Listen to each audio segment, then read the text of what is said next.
तो आज की इस वीडियो में ऐसे टॉप लेवल के क्वेश्चंस हम लोग देखेंगे एसएससी जीडी 2025 के एग्जाम को क्रैक करने के लिए, जिन क्वेश्चंस को साथियों आपको जरूर देखना चाहिए, क्योंकि आप अगर साथियों इन सभी सवालों को देखकर चले जाते हैं तो मेरा मानना है कि आपका एग्जाम बहुत शानदार होगा। तो ये साथियों एक ऐसा मॉक टेस्ट आपके लिए बनाया गया है, फुल मॉक टेस्ट जिसे हम लोग कह सकते हैं, जिसमें हर एक चीज आपकी कवर होगी। यानी कि इसमें हिंदी भी है, इसमें जीके जीएस भी, इसमें रीजनिंग भी, इसमें मैथ भी है। तो साथियों अगर आपने इस वीडियो में एंट्री की है तो मैं कहूंगा इस वीडियो का हर एक सवाल का जवाब आपके मनोमस्तिष्क में होना चाहिए। तो साथियों सबसे पहले हिंदी आपके सामने आएगी, उसके बाद जीके जीएस आपके सामने आएगी, उसके बाद रीजनिंग और उसके बाद मैथ।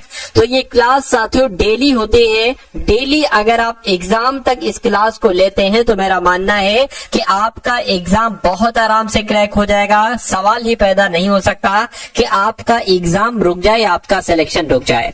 चलिए तो साथियों सब कुछ हम लोग कवर करेंगे आज की इस वीडियो में। पहला सवाल है, कह रहे कि दिए गए वाक्य का वो भाग ज्ञात कीजिए जिसमें कोई गलती है, जिसमें कोई त्रुटि है। देखिए, यह मेरा सौभाग्य है कि, बिल्कुल सही है यहाँ तक, आप मेरे घर पधारे, ठीक है, और आपका दर्शन हुआ। देखिए आपका दर्शन हुआ नहीं होना चाहिए, आपके दर्शन हुए होना चाहिए। तो मैं कहूंगा दिक्कत कहाँ पर है साथियों, आपका दर्शन हुआ ये गलत हो जाएगा इसकी जगह पर, और आपके दर्शन हुए ये होना चाहिए। तो मैं कहूंगा जिनका भी आंसर ऑप्शन नंबर ए के साथ है बिल्कुल करेक्ट है। अगला सवाल है, ठीक है ना, अगला सवाल है साथियों आपके स्क्रीन पर, कह रही कि ग्रीष्म ऋतु आते ही अनाज खरीदने की व्यवस्था किया जाता है। अब यहाँ पर अगर बात करें अनाज, ठीक है, अनाज खरीदने की व्यवस्था किया जाता है, यानी अनाज खरीदने की व्यवस्था की जाती है। क्या आना चाहिए साथियों, की जाती है, ये आना चाहिए। तो मैं कहूंगा दिक्कत यहाँ पर कहां पर है, ऑप्शन नंबर बी में है। तो ये आपका राइट आंसर हो जाएगा। साथियों जब हम एसएससी जीडी की बात करते हैं ना, तो स्पेशली खाली जगह से संबंधित सवाल आपसे बहुत पूछे जाते हैं। तो इसलिए इन सभी सवालों को आपको बहुत ध्यान से देखना होगा। यानी कि विज्ञान से संबंध रखने वाले के लिए एक शब्द क्या होता है मुझे बताइए, तो उसको वैज्ञानिक कहा जाता है। जो विज्ञान से संबंध रखता है उसको वैज्ञानिक कहा जाएगा। उसके बाद देखिए, सूरज कुंड से प्रतिवर्ष बड़ा मेला लगता है। अब आपको बताना है कि वाक्य का वो भाग बताइए जिसमें कोई त्रुटि है। बताइए, देखिए सूरज कुंड में प्रतिवर्ष बड़ा मेला लगता है, यानी कि से की जगह पर क्या आना चाहिए, में आना चाहिए। तो सूरज कुंड से ऐसा कहां पर लिखा हुआ है, ऑप्शन नंबर बी में लिखा हुआ है। तो ये आपका राइट आंसर हो जाएगा। उसके बाद देखिए अगला सवाल है, कह रहे कि अब आपको पर्यायवाची बताना है न्यून शब्द का। तो न्यून का पर्यायवाची क्या होता है साथियों, मुझे बताइए। न्यून का मतलब क्या होता है साथियों, कम और कम। तो मैं कहूंगा न्यून का पर्यायवाची क्या हो जाएगा साथियों, कम हो जाए। कहते नहीं भाई न्यूनतम, ठीक है। चलिए, अगर न्यून का विलोम आपसे पूछा जाता तो आप साथियों अधिक बताते, लेकिन अगर आपसे न्यूनतम का क्या, न्यूनतम का विलोम आप अगर आपसे विलोम पूछा जाता तो आप साथियों अधिकतम बताते। क्या बताते, अधिकतम बताते। उसके बाद देखिए अगला सवाल है आपकी स्क्रीन पर, कह रहे कि साध्य का विलोम क्या होगा मुझे बता दीजिए। तो अगर बात करें साध्य का विलोम क्या होगा साथियों, फटाफट यहाँ पर आप लोग कमेंट करके बताइए। देखिए साध्य में आ लगा दो, छोटा आ लगा दो, विलोम बन जाएंगे। यानी कि साध्य का विलोम असाध्य हो जाएगा और असाध्य का विलोम साथियों साध्य हो जाएगा। अगला सवाल है आपकी स्क्रीन पर, कह रहे कि लक्ष्मण राम को अपना भ्राता मानता है। तो यहां पर अगर बात करें लक्ष्मण राम को अपना भाई मानता है, ये यहाँ पर बिल्कुल सही हो जाता, ठीक है ना, ये यहाँ पर बिल्कुल सही हो जाता। तो रेखांकित खंड की अगर बात करें ये है, इसको प्रतिस्थापित करने के लिए कौन सा विकल्प आएगा, मैं कहूंगा भाई आएगा। इसलिए सही जवाब जिनका भी ऑप्शन नंबर डी है बिल्कुल करेक्ट है। उसके बाद देखिए तालिका में, अब यहाँ पर साथियों अगर बात करें ना, देखिए दिए गए वाक्य में रेखांकित खंड को, रेखांकित खंड यहाँ पर तालिका है, यानी कि इसको प्रतिस्थापित करने के लिए एक विकल्प का चयन कीजिए। तालिका में अनेक प्रकार के फूलों का वर्णन किया गया है। तो तालिका की जगह पर हम क्या चित्र लगा सकते हैं, सारणी लिख सकते हैं, पंक्ति या पत्र लिख सकते हैं। मैं कहूंगा सारणी इसकी जगह पर लिख सकते हैं, यानी कि सारणी में अनेक प्रकार के फूलों का वर्णन किया गया है। उसके बाद देखिए सफेद रंग आतंकवाद का प्रतीक होता है, नहीं। हिंसा का प्रतीक होता है, नहीं। शांति का प्रतीक होता है, मैं कहूंगा बिल्कुल सफेद रंग तो शांति का प्रतीक होता है। उसके बाद देखिए राम आजकल घर दौड़ से आता है, दौड़ से आता है नहीं होना चाहिए। तेज से आता है ये भी नहीं होना चाहिए, देर से आता है बिल्कुल साथियों ये यहाँ पर बिल्कुल सही बैठ रहा है, जोर से आता है ये भी गलत हो जाएगा। तो इस खाली जगह में साथियों देखिए एसएससी जीडी में तकरीबन 2 से 3 सवाल आपके खाली जगह से संबंधित पूछ लिए जाते हैं, ठीक है ना। तो मैं खाली जगह से साथियों हर एक मॉक टेस्ट में आपको 2 से 3 क्वेश्चन खाली जगह के कराता ही कराता हूँ। अब उसके बाद देखिए साथियों दोपहर से पहले के समय के बारे में आपसे यहाँ पर पूछा जा रहा है, मुझे बताइए साथियों क्या होता है यहाँ पर आपका राइट आंसर। तो दोपहर से पहले का समय साथियों पूर्वाह्न कहलाया जाता है। क्या कहलाया जाता है? पूर्वाह्न कहलाया जाता है। आधार का आपको बताना है साथियों विलोम क्या होगा। देखिए आधार के विलोम की अगर बात करें तो आधार का विलोम क्या होता है? निराधार होता है। क्या होता है साथियों? आधार का विलोम क्या होता है? निराधार होता है। ये आप सभी लोगों को मालूम होना चाहिए। पार्वती की जब हम बात करें तो पार्वती शब्द का पर्यायवाची क्या हो जाएगा?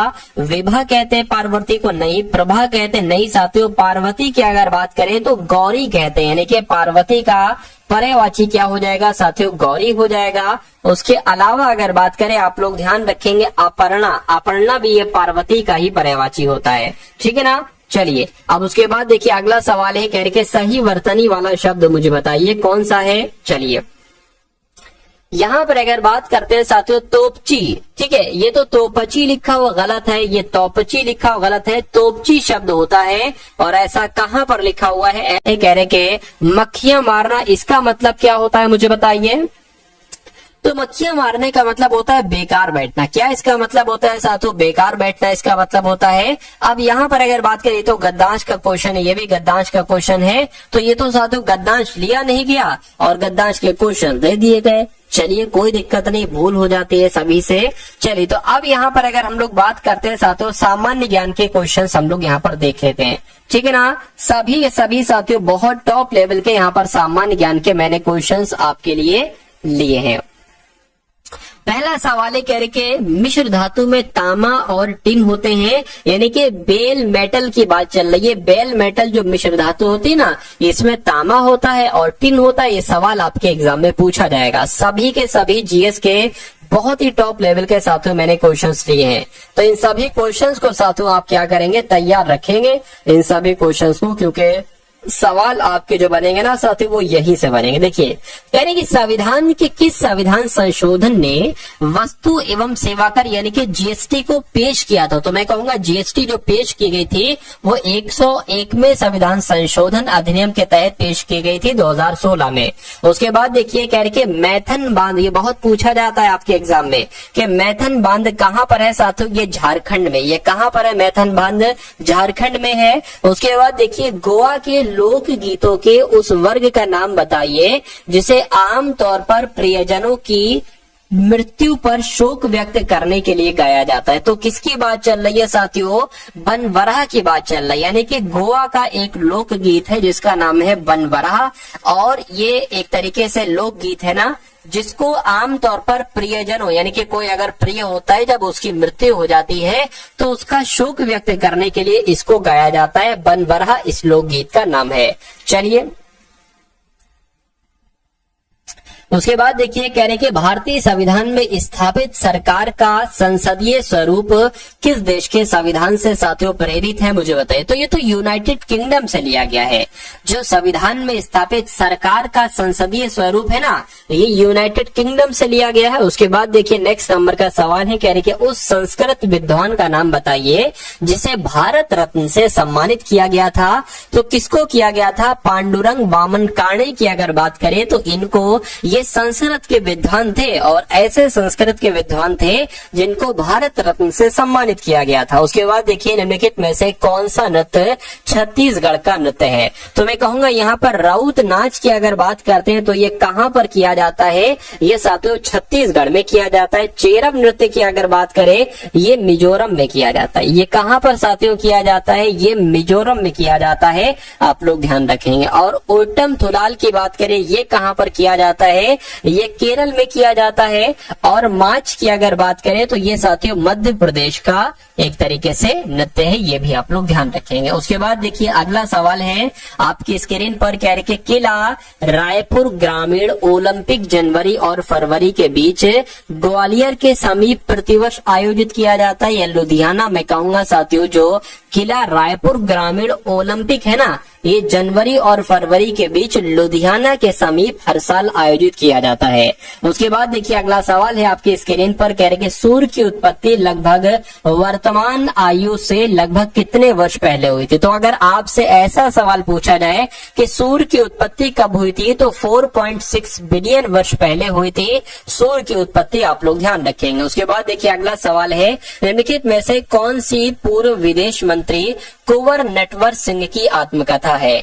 तो यहाँ पर अगर बात करते हैं साथियों, one life is not enough, क्या one life is not enough ये किसकी आत्मकथा है, तो ये कुंवर नटवर सिंह की आत्मकथा है। और ये कौन थे, ये पूर्व विदेश मंत्री थे, ये आपको मालूम होना चाहिए।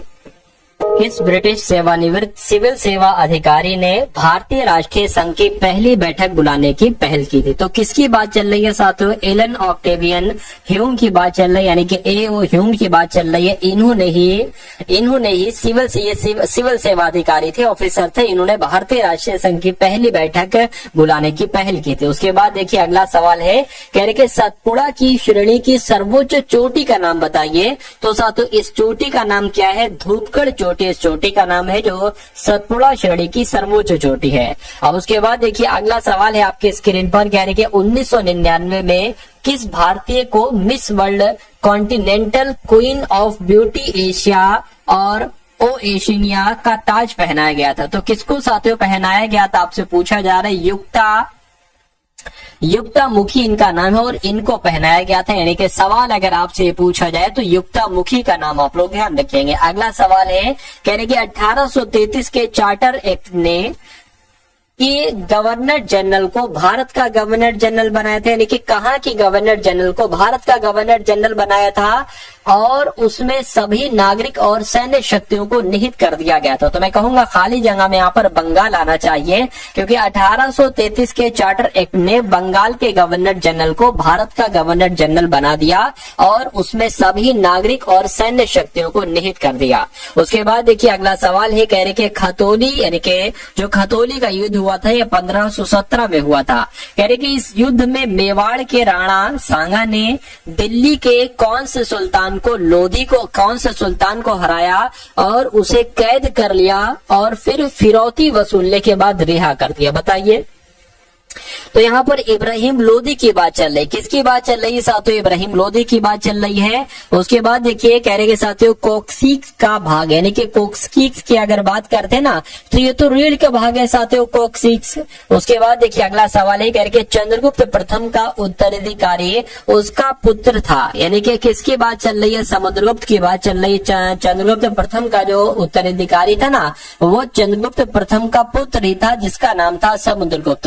अगला सवाल है, कहा जा रहा है आपसे फेरेड जो है ना, फेरेड ये किसकी इकाई है साथियों, मुझे बताइए। तो फेरेड की अगर बात करते हैं तो ये तो धारिता की इकाई है, यानी कि फेरेड धारिता की इकाई है। आंसर आपका जाएगा बी के साथ। उसके बाद देखिए, तो अब साथियों यहाँ पर आपके सामने रीजनिंग के क्वेश्चन शुरू हो चुके हैं। कौन से क्वेश्चन साथियों, रीजनिंग के सभी एकदम टॉप लेवल के क्वेश्चन होंगे। इन सभी क्वेश्चन को आपको बहुत अच्छे तरीके से साथियों देखना है और मुझे बताना है कैसे यहाँ पर क्या साथियों यहाँ पर आंसर आपका हो सकता है। चलिए, तो पहला सवाल है, कह रहे कि 72, 18, 49, 24, 17 है, तो आपको बताना है 42, 36, 29, 31 से साथियों क्या बनाया जा सकता है, मुझे बताइए। देखिए अगर हम 72 को और 18 को प्लस कर देते हैं तो कितना आता है साथियों, 72 प्लस 18 ऐसे जोड़ने, 8 2 10 हो जाएगा, 0 लग गया, और ये 7 8 9 यानी कि 90 हो जाएगा। और इन दोनों को अगर जोड़ लेते, पहले जोड़ कर देखिए,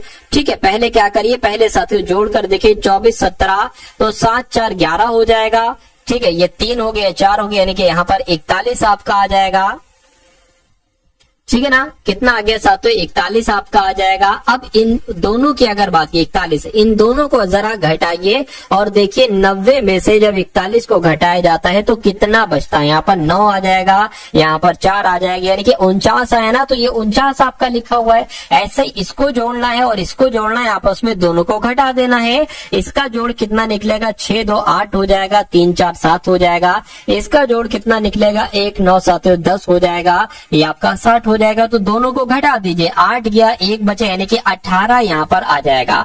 और ऐसा कहां पर लिखा हुआ है? 18 ऑप्शन नंबर बी में लिखा हुआ है। तो ये क्या होगा? ये आपका साथियों बिल्कुल करेक्ट आंसर हो जाता है। अब उसके बाद देखिए नेक्स्ट नंबर का सवाल है आपकी स्क्रीन पर साथियों, देखिए इस सवाल को बताइए राइट आंसर यहाँ पर क्या होगा। कह रहे कि एक निश्चित कोड भाषा में ROHIT को TQJKV लिखा जाता है, तो COUNTRI को Y को क्या लिखा जा सकता है मुझे बताइए। देखिए यहाँ पर ये R है, R आपका होता है साथियों 18 पर, और यहाँ पर 20 है, 20 टी है, टी होता है साथियों 20 पर। कितना बड़ा है? 2 बड़ा है। उसी प्रकार O होता है 15 पर और Q होता है 17 पर, यानी कि यहाँ पर 2 बड़ा है। और H से J हुआ है 2 बड़ा है, I से K हुआ है 2 बड़ा है, T से V हुआ 2 बड़ा है, यानी कि सब में 2 बढ़ना मैं कहूंगा बिल्कुल लग तो यही रहा है।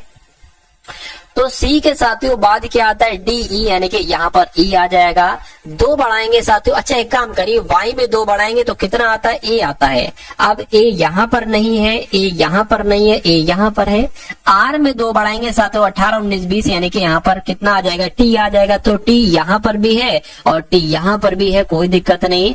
अगर साथियों टी में अब 20 बढ़ाएंगे, सॉरी 2 बढ़ाएंगे तो V आ जाएगा। V यहाँ पर नहीं है और V आपका कहाँ पर है भाई? हाँ V यहाँ पर है, तो मैं कहूंगा यही आपका राइट आंसर हो जाएगा। मतलब सब में 2 बढ़ाना है और आपको आपका आंसर बहुत आराम से मिल जाएगा। उसके बाद देखिए इसको थोड़ा सा बड़ा कर लूं क्या भाई? इसको थोड़ा सा बड़ा कर लेता हूं, थोड़ा छोटा दिख रहा है आपको।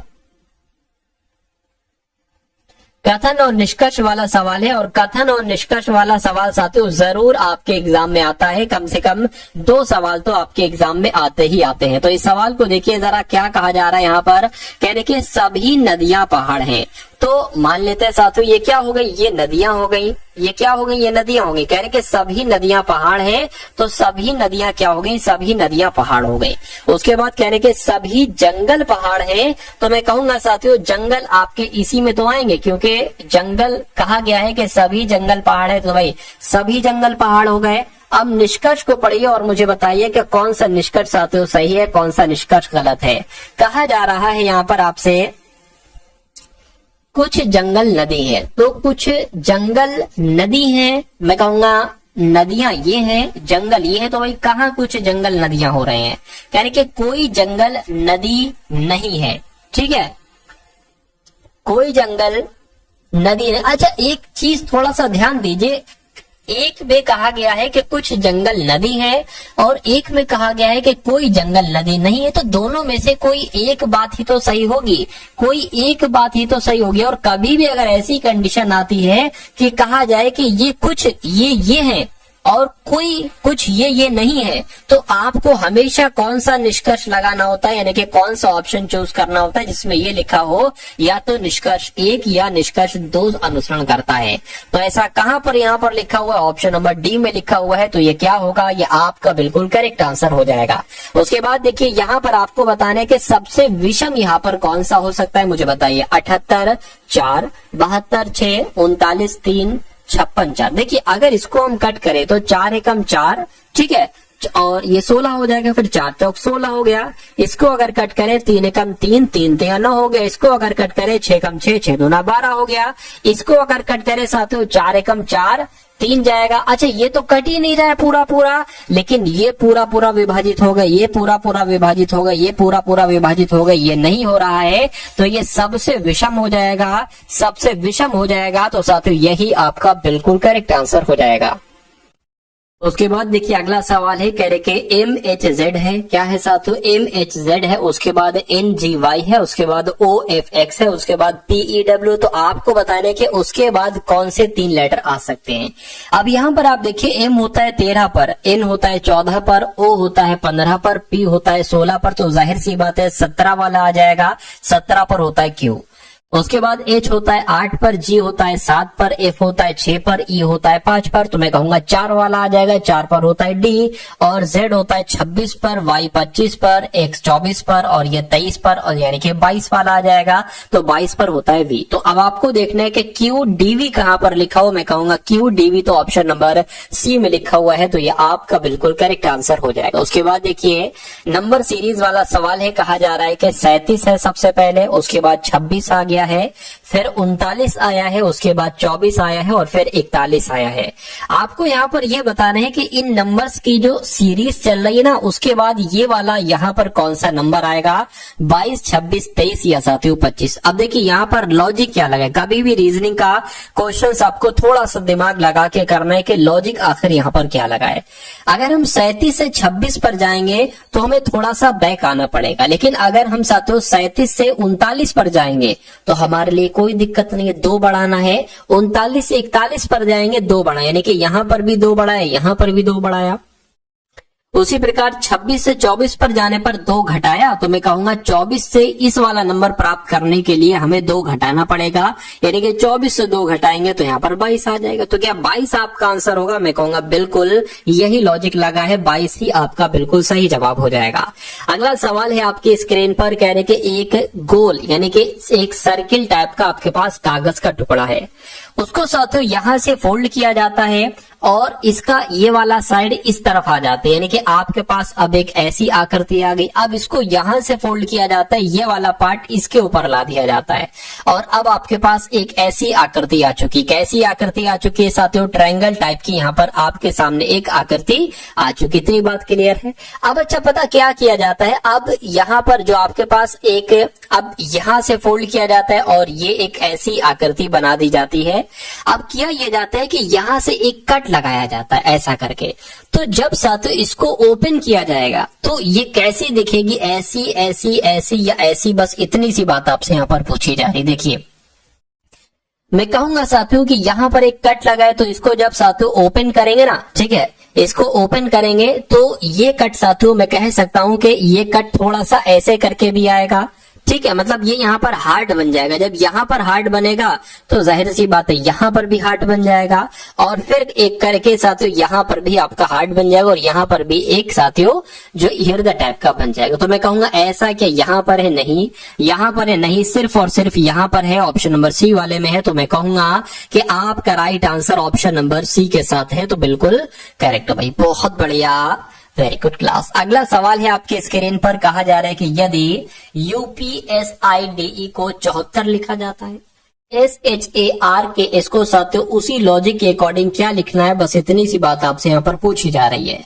तो मैं कह सकता हूं कि इन सभी का टोटल 74 है। एक बार ट्राई कर लेते हैं साथियों, ठीक है, एक बार ट्राई कर लेते हैं। U 21 पर आता है, P 16 पर आता है, S 19 पर आता है और I 9 पर आता है, D 4 पर आता है और E 5 पर आता है। इसको टोटल करके क्या 74 आ रहा है? देखिए जरा, तो 5 4 9 9 9 18, ठीक है, और 18 कितना हो जाएगा साथियों? ये आपका एक काम कर लेते हैं साथियों, 18, 19 और 26, ठीक है, 18, 19, 16 और 21 आ जाएगा। इसको टोटल करिए जरा, 8 2 16, 17, 17, 18, 19, 20, 21, 22, 23, 24, 24, 2 लग गया, तो यहाँ पर साथियों 5 हो जाएगा, 6 7, यानी कि बिल्कुल 74 ईयर आ रहा। तो अब हमें कुछ नहीं करना है, इन सब को टोटल कर देना। S 19 पर आता है, H 8 पर आता है, A 1 पर आता है, R 18 पर आता है, K 11 पर आता है, S 19 पर आता है। इसको टोटल कर लीजिए, आपको आपका आंसर मिल जाएगा। देखिए अगर बात करते हैं साथियों 19 और ये 9 हो जाएगा, ठीक है, 9 ये 28 बोले तो 27 हो गया, ये 27 और 11 यानी कि 37 38 हो गया। तो 38 और 19 दूना 38, ठीक है, एक ये 19 एक ये 19, तो इनको जोड़ लो साथियों, 76 आ जाएगा। तो यहाँ पर अगर बात करें 76 आपका बिल्कुल करेक्ट आंसर हो जाएगा। ऐसा कहां पर लिखा हुआ है? ऐसा ऑप्शन नंबर डी में लिखा हुआ है। तो जिनका आंसर यहाँ पर ऑप्शन नंबर डी था, मैं कहूंगा आंसर आपका बिल्कुल करेक्ट है। अगला सवाल है, कह रहे कि उस आकृति यानी कि उस विकल्प की आकृति का चयन कीजिए जिसमें प्रश्न आकृति अंतर्निहित है। प्रश्न आकृति ये है, आपको बताना है कि एक ऐसी शेप वाली आकृति यहां पर आपको दिख रही है, यहां पर आपको दिख रही है, यहां पर आपको दिख रही है या यहां पर आपको दिख रही है, मुझे बताने की साथियों कोशिश करिए। देखिए मैं कहूंगा यहां पर तो मुझे कहीं नहीं दिख रही है, ठीक है, और बी वाले की अगर बात करते यहां पर भी नहीं मुझे दिख रही है, ठीक। अगर बात करते हैं साथियों कि यहां पर थोड़ा सा लग रहा है, देखिए ऐसे आई, ये ऐसे आई, ये ऐसे आई और ये ऐसे चली गई, तो ऐसी आकृति, तो यही आकृति बनी है और यहां पर भी नहीं दिख रही। तो मैं कहूंगा ऑप्शन आपका जो जाएगा वो ऑप्शन आपका सी के साथ जाएगा। उसके बाद देखिए नेक्स्ट नंबर का सवाल है, इसको थोड़ा सा और बड़ा साथियों मैं कर देता हूं। यहां पर देखिए अब आपको ये बताना है कि ये वैसे ही सवाल है, प्रश्नाकृति आपके सामने है। अच्छा, ये प्रश्नाकृति है, ये दर्पण प्रतिबिंब वाला सवाल है। यानी कि अगर यहाँ पर दर्पण रखा जाता है, इसको मैं और थोड़ा बड़ा कर देता हूं आपके लिए, देखिए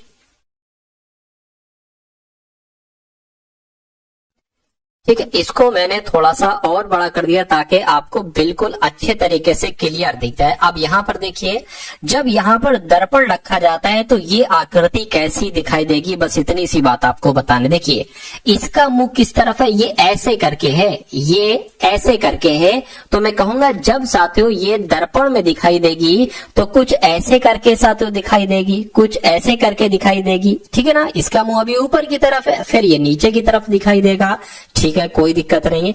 अब यहाँ पर गोला है तो यहाँ पर भी गोला दिखाई देगा, लेकिन यहाँ पर ट्रायंगल टाइप का कुछ दिखाई दे रहा है, इसलिए आंसर नहीं होगा। अच्छा, इसका मुंह ऊपर की तरफ है, इसलिए आंसर नहीं होगा, क्योंकि नीचे की तरफ मुंह होना चाहिए। इसका भी मुंह ऊपर की तरफ है, इसलिए ये आंसर नहीं होगा।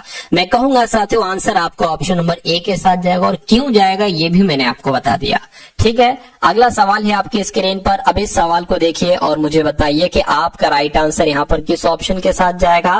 क्या दिक्कत है? कोई दिक्कत नहीं है साथियों, सवाल में क्या है, कोई दिक्कत नहीं है।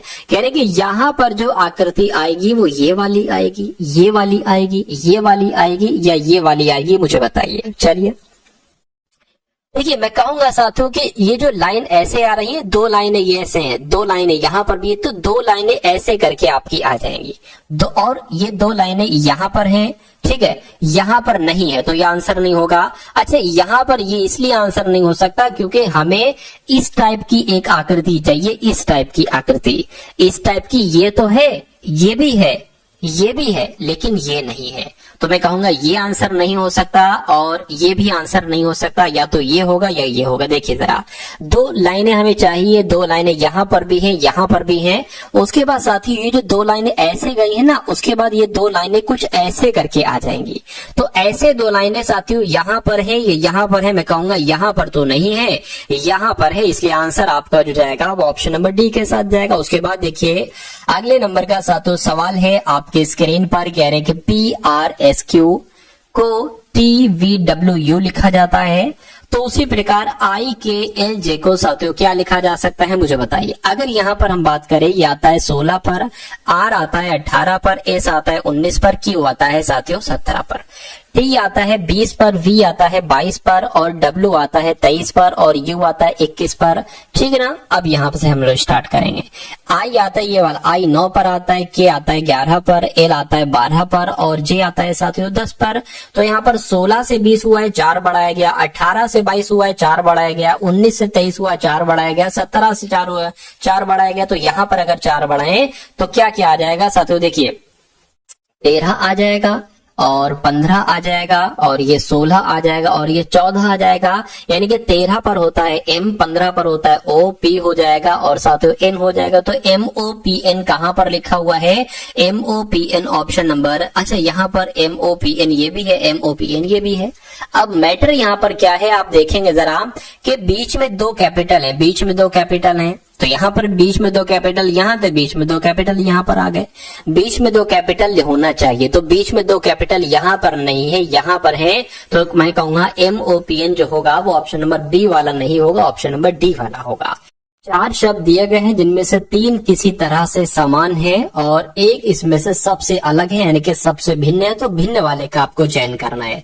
सबसे अलग क्या इसमें कार्गो होगा, ट्रॉली होगा, टेम्पो होगा, या साथियों ट्रक होगा। देखिए जब इन तीनों की हम बात करते हैं ना, तो ये कहीं ना कहीं माल ढोने के काम आता है। ट्रॉली पर माल लगाया जाता है, टेम्पो में भी साथियों हम लोग कह सकते हैं, ट्रक भी कह सकते हैं, या हम लोग कह सकते हैं साथियों जो सड़क पर चलने वाली चीजें हैं। लेकिन जब हम कार्गो की बात चलते हैं ना, कार्गो की, तो कार्गो एक अलग चीज है। कार्गो जैसे कि जो जलीय रास्ता या हवाई रास्ते से जो माल जाता है ना, इसको कार्गो कहा जाता है। तो मैं कहूंगा सबसे विषम कौन सा है, सबसे भिन्न कौन सा है, ऑप्शन नंबर ए वाला है, और यही आपका राइट आंसर। अब अगला सवाल देखिए, कह रहे कि 12 से यहाँ पर 156 बनाया गया है, यानी कि जो 12 से 156 बनाने में जो रूल लगा है वही रूल किस ऑप्शन में लगा है, इसमें, इसमें, इसमें, या साथियों इसमें। देखिए थोड़ा सा अगर आप दिमाग लगाएंगे ना, आप देखेंगे कि भैया 12 गुणा 12 कितना होता है, 12 गुणा 12 144 होता है।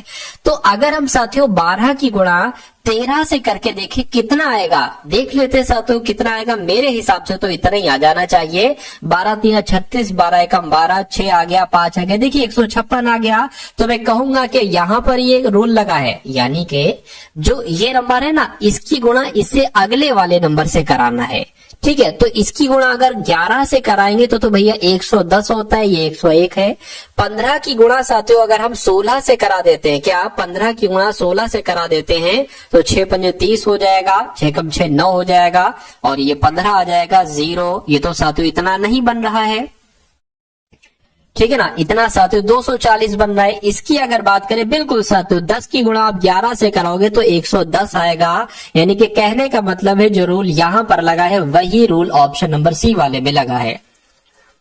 अब उसके बाद देखिए अगले नंबर का सवाल है आपकी स्क्रीन पर। इस सवाल को देखिए, ये बहुत अच्छा सवाल है और देखकर बताइए राइट आंसर क्या होगा। कह रहे कि एक पंक्ति में लीला आगे से 18वीं है, यानी कि एक पंक्ति हम बना लेते हैं साथों ऐसे करके, और आगे से यानी कि आगे वाला ये हो जाएगा, पीछे वाला ये हो जाएगा, तो आगे से 18वीं है। तो मैं कहूंगा साथों कहीं यहाँ पर 18वीं रैंक आ रही होगी ऊपर से, और यहाँ पर कौन है साथियों, यहाँ पर लिली है।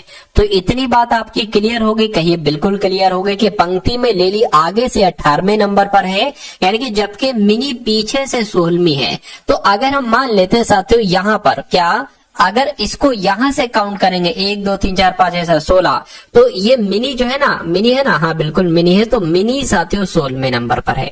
यानी कि अगर इसको इधर से काउंट करते हैं तो लिली 18वें पर है, और इसको इधर से काउंट करते हैं तो लिली 16वें नंबर पर है। और कह रहे कि यदि निशा आगे से 25वीं है, अब देखिए यानी कि यहां से 25वीं है, तो जब 1 से काउंट करोगे तो मान लीजिए साथियों, अब यहां पर अगर बात करें 25वीं है, देखिए ये 18वीं हो गई, 19 20 21 22 23 24 25, यानी कि कहीं यहां पर निशा आएगी। क्या कहीं यहां पर निशा आएगी? निशा का नाम इधर न लिखे, इधर लिख दो साथियों, निशा यहां पर आएगी। ठीक है, ये क्या हो जाएगी, ये 25वां हो जाएगा, यानी कि इधर से ये 25वां है। उसके बाद कह रहे कि और लिली, यानी कि ये लिली और लिली मिनी के ठीक बीच में है। क्या कहा गया है, थोड़ा ध्यान दीजिए कि यदि निशा आगे से 25वीं है और वह यानी कि निशा लिली और मिनी के ठीक बीच में है, यानी कि लिली और निशा के बीच में जितने लोग हैं उतने ही लोग निशा और मिनी के बीच में है। कहने का मतलब ये है, तो कितने लोग बीच में देखिए जरा, 1 2 3 4 5 6, यानी कि तो 6 लोग साथियों निशा और मिनी के बीच में हो जाएंगे। ठीक है ना, ये हो गए। तो पूछा जा रहा है कि पंक्ति में कुल कितने व्यक्ति हैं, ये आपसे पूछा जा रहा है। अब देखिए, ये अगर हम यहां से स्टार्ट करें, मान लीजिए यहां से अगर स्टार्ट करते हैं तो ये लिली तक 18 लोग हो गए ना, लिली तक 18 लोग हो गए। और ये कितने लोग, लिली और निशा के बीच में कितने लोग हैं, 6 लोग हैं, तो साथियों 6 कर दिया, प्लस एक निशा का स्थान हो जाएगा, एक निशा का स्थान हो गया, और निशा और मिनी के बीच में भी 6 लोग हैं साथियों, 6 हो गए। और इधर से करोगे मिनी, मैं मिनी के 1 से लेकर 16 तक ये है, तो 16 प्लस कर दो, टोटल बता दो कितने लोग हो गए, कोई दिक्कत नहीं। क्या है, 6 और 1 7 और 6 13, यानी कि ये 13 हो गए। तो अब जोड़ दो, 13 18 और 16 को जोड़ दो, कितना आ जाएगा, 14 15 16 17। ठीक है ना, तो ये 17 का 7 आ गया, एक हासिल का लग गया 4, यानी कि मैं कह सकता हूँ टोटल पंक्ति में कितने लोग होंगे, 47 लोग होंगे। तो 47 कौन से ऑप्शन में है साथियों, ऑप्शन नंबर ए वाले में। उस विकल्प का चयन कीजिए जो तीसरे पद से उसी प्रकार संबंधित है जिस प्रकार दूसरा पद पहले पद से संबंधित है। यानी कि मधुमक्खियों का संबंध जैसे हम से है, वैसे ही सांप का संबंध किससे होगा। देखिए, मधुमक्खियों की आवाज को कहा जाता है हम। क्या कहा जाता है, मधुमक्खियों की आवाज को हम कहा जाएगा, तो सांप की आवाज को क्या कहा जाएगा, हिस्स कहा जाएगा। इसलिए सही जवाब आपको ऑप्शन नंबर ए के साथ जाएगा। शेर की अगर बात करें गर्जना, तो हाथी क्या भौंकता है, चीखना है या चिंघाड़ता है या साथियों गुरगुर करता है। तो मैं कहूंगा शेर गरजता है, गर्जना करता है, उसकी आवाज है एक तरीके से। तो हाथी की बात करें साथियों, चिंघाड़ना यहाँ पर आपका बिल्कुल करेक्ट आंसर हो जाएगा। चलिए उसके बाद देखिए नेक्स्ट नंबर का सवाल है, कहा जा रहा है पर आपसे, यहां पर कहा जा रहा है साथियों कि 4 अक्षर समूह दिए गए हैं जिनमें से 3 किसी तरह से समान है, एक अलग है, तो उस अलग वाले का आपको क्या करना है, आपको चयन करना है। देखिए सी जो होता है वो 3 पर होता है, एफ 6 पर होता है, जे 10 पर होता है, जी की बात करें 7 पर होता है, जे 10 पर होता है, एम 13 पर होता है, टी की बात करें 20 पर, डब्ल्यू 23 पर और साथियों जेड 26 पर होता है, डी 4 पर, जी 7 पर, साथियों ये 10 पर होता है। तो यहां पर अगर बात करें क्या सबसे अलग है साथियों, मुझे बताने की कोशिश करेंगे। देखिए ये हो गया है 3 बढ़ाया गया, यहां पर 4 बढ़ाया गया, यहां पर 3 बढ़ाया गया, यहां पर भी 3 बढ़ाया गया है, यहां पर 3 और यहां पर भी 3 बढ़ाया गया, यहां पर 3 और यहां पर 3 बढ़ाया गया है। तो जो यहां लॉजिक लगा वही लॉजिक यहां लगा और वही लॉजिक यहां लगा, लेकिन यहां अलग लॉजिक लगा। यहाँ 3 बढ़ाने के बाद 4 बढ़ाया गया, बाकी सब में 3 बढ़ाने के बाद 3 ही बढ़ाया गया। तो आपका right answer option number A हो जाएगा। अब उसके बाद देखिए कह रहे कि लड़कियां स्वस्थ ट्रेन, तो इनका सबसे अच्छा आरेख जो बन सकता है साथियों वो मुझे बता दीजिए। मान लीजिए ये लड़कियां हो गई, ये लड़कियां हो गई और कुछ लड़कियां मान लीजिए हम कह सकते हैं स्वस्थ हैं, तो कुछ लड़कियां स्वस्थ हो गई। लेकिन ना लड़कियां कभी ट्रेन होती हैं, ना स्वस्थ कभी ट्रेन होती है, ना ट्रेन कभी स्वस्थ होती है। तो कुछ ऐसे करके डायग्राम कहां पर बना है, मैं कहूंगा यहां पर बना है। तो ये आपका बिल्कुल करेक्ट आंसर हो जाएगा ऑप्शन नंबर ए। उसके बाद देखिए अगला सवाल है, कहा जा रहा है साथियों कि यहां पर सबसे पहले 1331 है, उसके बाद 121 आ गया, उसके बाद 2197 आ गया और उसके बाद 169 आ गया, उसके बाद 3375 आ गया। तो अब आपको बताने के अगला नंबर साथियों कौन सा होगा, बताने की कोशिश कीजिए। चलिए देखिए यहां पर अगर हम साथियों थोड़ा दिमाग लगाने की कोशिश करें, हमें इतना पता है कि 11 का ये स्क्वायर होता है, ये होता है साथियों 13 का स्क्वायर। और 1331 की बात करते हैं तो ये तो 13 का क्यूब होता है। क्या ये 13 का क्यूब होता है? मैं कहूंगा साथियों बिल्कुल ये 13 का स्क्वायर हो गया, ये 13 का क्यूब होता है। ठीक है, यानी कि पहले 11 का क्यूब, फिर 11 का स्क्वायर, फिर 13 का क्यूब, फिर 13 का स्क्वायर। तो अब यहां पर मेरे हिसाब से कौन सा नंबर आएगा, 11, 12 को छोड़ा 13 आ गया, 14 को छोड़ा 15 आ जाएगा, यानी कि ये 15 का क्यूब हो जाएगा। ठीक है ना, 15 का साथियों क्या हो जाएगा, क्यूब हो जाएगा। और यहां पर क्या आ जाएगा साथियों, 15 का स्क्वायर आ जाएगा। तो 15 का स्क्वायर क्या होता है साथियों, मैं कहूंगा 225 होता है। तो इस प्रकार जिनका भी आंसर यहां पर है साथियों ऑप्शन नंबर किसके साथ, ऑप्शन नंबर सी के साथ, तो बिल्कुल करेक्ट है। चलिए भाई अब उसके बाद देख लीजिए नेक्स्ट नंबर का सवाल है। इस सवाल को देखिए साथियों, बहुत शानदार सवाल है और बहुत सारे रहस्यमय कॉन्सेप्ट साथियों छुपे हैं इस सवाल में। इस सवाल को बहुत अच्छे तरीके से आप लोग यहाँ पर देखिएगा। चलिए तो क्या है साथियों, इस सवाल को देखते हैं सेटिंग अरेंजमेंट के। इस सवाल में कह रहे कि A B C D E F G एक वृत्त के चारों ओर केंद्र के सम्मुख बैठे हैं, यानी कि एक वृत्त है, 1 2 3 4 5 6 7 8 लोगों का एक वृत्त है। कहने कि ई जो है ना, ई ये एफ के बाएं से दूसरे स्थान पर बैठा है और ए के दाएं से तीसरे स्थान पर बैठा है। ई के बारे में बात चल रही, मान लीजिए ई को अगर हम यहां पर बना दें तो ई जो है ना ये एफ के बाएं से दूसरे स्थान पर है, तो एफ जाहिर सी बात है यहां पर बनेगा, एफ के बाएं से दूसरे स्थान पर ई हो गया। ठीक है ना, उसके बाद कह रहे हैं कि और ई जो है ना, ई ये ए के दाएं से तीसरे स्थान पर है, तो ए हमें यहां पर बनाना पड़ेगा। 1 2 3 ए के दाएं से तीसरे स्थान पर है। कह रहे कि बी जो जी या ई, बी जो है ना, बी जी जो ई या एफ का निकटतम पड़ोसी नहीं है, के दाएं से तीसरे स्थान पर है और बी के दाएं से दूसरे स्थान पर सी है। तो अगर हम यहां पर साथों थोड़ा सा दिमाग लगाने की कोशिश करें कि बी के दाएं से दूसरे स्थान पर, क्या बी के दाएं से दूसरे स्थान पर सी है, तो अगर हम साथियों यहां पर बी को अगर हम यहां पर बनाते हैं, ठीक है, बी को अगर हम यहां पर बनाते हैं तो सी हमारा यहां पर बनेगी। अगर मान लीजिए बी को हम यहां पर बना दें तो बी के दाएं से दूसरे स्थान पर सी है, यानी कि सी यहां पर बन जाएगी। उसके बाद कह रहे हैं कि ए के ठीक बाएं और एच के बाएं से तीसरा डी है। ठीक है, ए के ठीक बाएं डी है, तो ए के ठीक बाएं डी है, यानी कि डी साथियों यहां पर आ जाएगा। ठीक है ना, ए के ठीक बाएं डी है और एच के बाएं तीसरा है। एच की अगर बात करें साथियों, एच के बाएं से तीसरा है, तो एच के बाएं से तीसरे की अगर बात करें किसकी, अच्छा एक सेकंड यहां पर, अच्छा यहां पर देखिए ए के ठीक बाएं है, तो ये तो दायां होता है ना, इधर वाला दायां होता है, ये मुझसे छोटी सी गलती हो गई। तो ए के बाएं डी है ना, तो डी यहां पर आ जाएगा। उसके बाद कहा जा रहा है साथियों कि ए के ठीक डी जो है ना, डी ये ए के तो ठीक बाएं है, लेकिन डी जो है ना ये एच के बाएं से तीसरा है, तो एच यहीं पर ही तो बनाएंगे।